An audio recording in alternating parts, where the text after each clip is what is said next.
So, if you're having troubles accessing websites or using your browser here and you're getting that 500 or error 500 on your browser, well, there are a few things that you may want to do here. Now, the thing with browsers here is they actually contain or what we specifically or more accurately stores data or information inside the app itself. So sometimes it can overload. So the best thing that you can try doing here is to reset a few things. So that includes site data.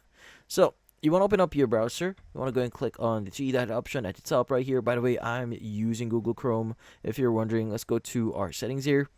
Now, inside settings, you want to go to the left side. You want to go ahead and choose the option for privacy and security. And in here, you want to go ahead and choose the option here for site settings.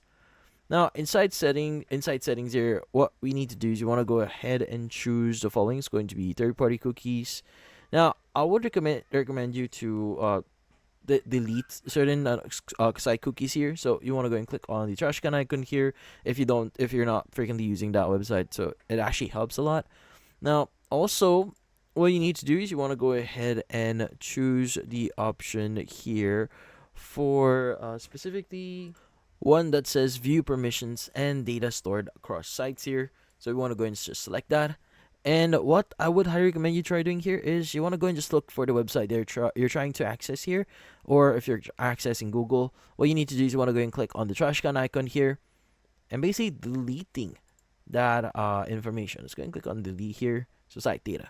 So if you're not picky here and you just want to have like a fresh start, I would recommend you to click on delete all site data, delete all data here. But then again, it's going to delete everything, so you may need to re-log in into your accounts if you're going to do this.